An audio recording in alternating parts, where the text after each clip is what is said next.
Welcome to Life Stories, where the quietest people often hold the loudest truths. Imagine giving everything to chase your dream. Years of study, sleepless nights, sacrifices nobody saw, only to end up invisible in a world that doesn't even bother to look your way. What happens when someone who's been overlooked too long finally steps into the light? And what if that single moment of courage doesn't just change their life, but shakes the entire system around them? This is a story about hidden brilliance, unspoken pain, and the kind of twist that makes you question how many talents are wasted in the shadows. Stay with us, because what you're about to hear might make you see the people around you differently forever. The polished marble of the Astoria Grand gleamed like a mirror, reflecting crystal chandeliers and the restless footsteps of men in tailored suits. In the heart of Manhattan, the five-star hotel was a cathedral to wealth and power, and no one understood that better than Michael Harris. After 20 years clawing his way up from bellhop to general manager, today was supposed to be his coronation. If he could impress Ethan Zhao, the elusive Silicon Valley magnate whose investment portfolio stretched across continents, the Astoria might join Zhao Global's luxury holdings. For Michael, it meant the corporate office, the prestige, the validation for every missed holiday and failed marriage. Everything had to be perfect, and it was. Or so he thought. His staff had rehearsed like Broadway actors, the lobby cleared of guests, the temperature precisely calibrated, the scent of white tea and jasmine chosen for its subtle nod to Chinese culture. Even the music was fine, tuned to the decibel. But beneath that flawless surface, a single command hissed through Michael's lapel mic revealed an uglier truth. Fire her. Fire that maid immediately. She can't be anywhere near this meeting. He didn't even glance toward Olivia Johnson as she pushed her cleaning cart along the far wall. In his mind, she was clutter, the kind of invisible labor that made luxury possible only when unseen. He never asked why a 30-something woman with a Harvard diploma worked housekeeping. He didn't know about the Stanford master's degree hanging in her tiny Bronx apartment, or the 217 job applications that led nowhere. He didn't care.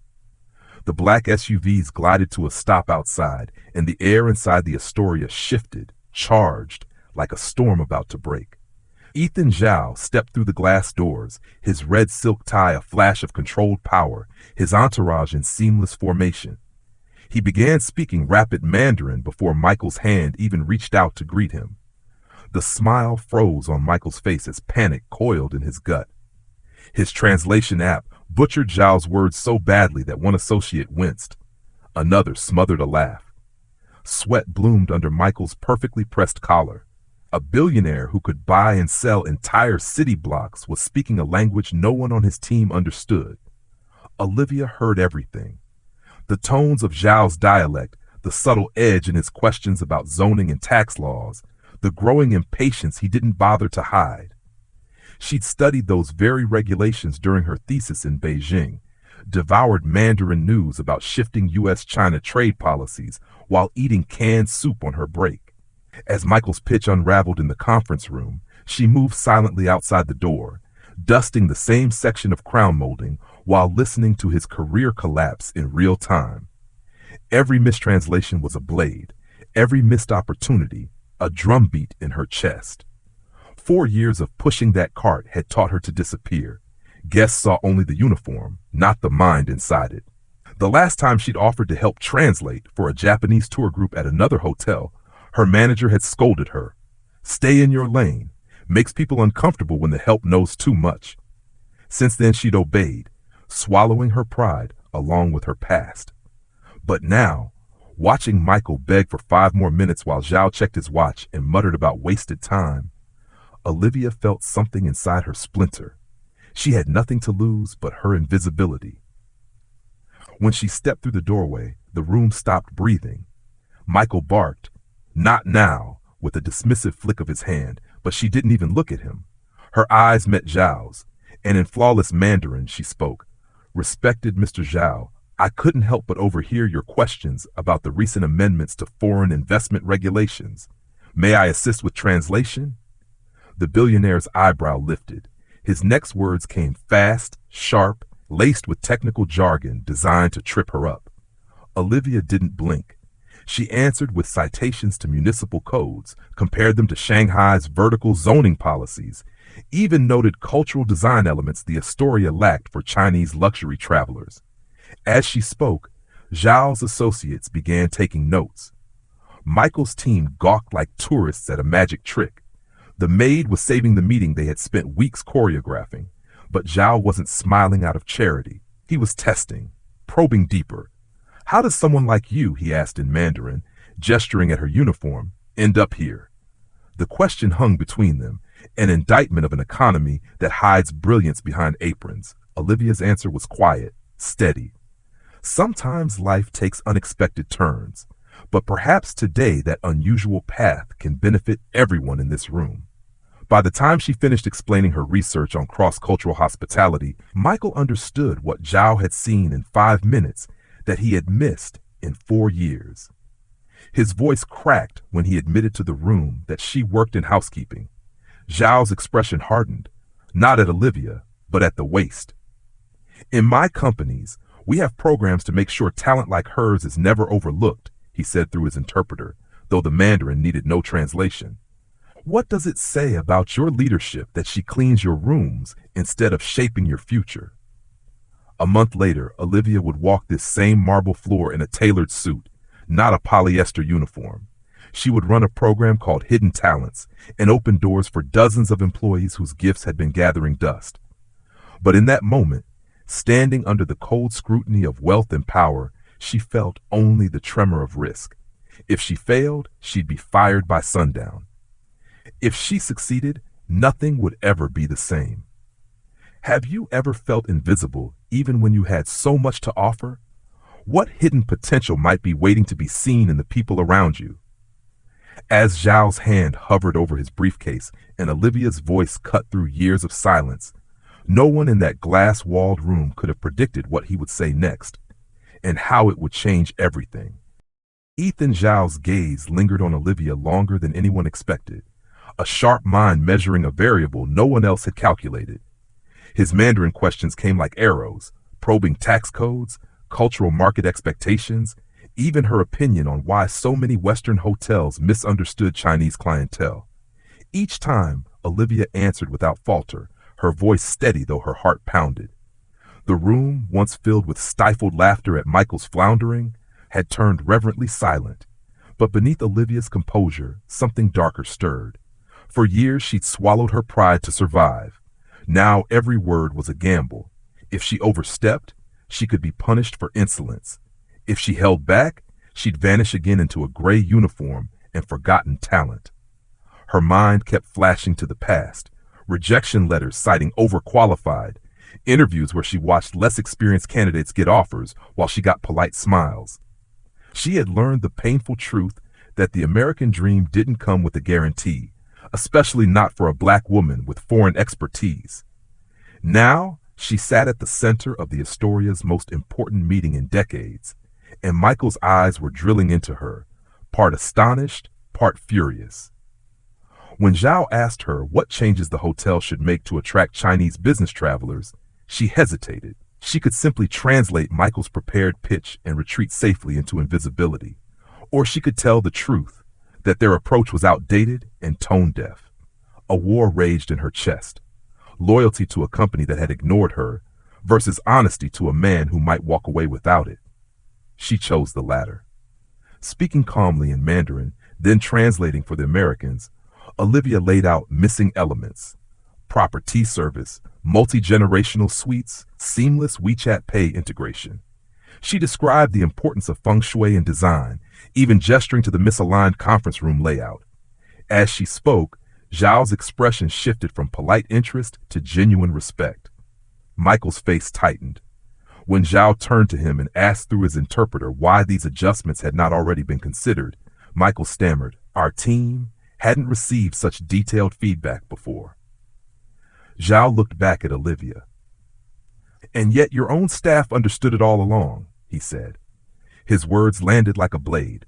After the meeting, as Zhao's team broke for the celebratory tea service that only existed because Olivia had suggested it on the fly, Michael pulled her aside. His smile was taut, his whisper sharp. You made me look like a fool in front of a billionaire, he hissed. Olivia met his gaze calmly. I told the truth. That's why he's still here. Michael's jaw tightened. Don't think I don't know what you're after. A stunt like that to get noticed? You embarrassed your boss in front of my entire team. His voice dropped lower. You want a desk upstairs? Be careful. One wrong step and you'll lose the only job you've got. The words cut deeper than Olivia wanted to admit.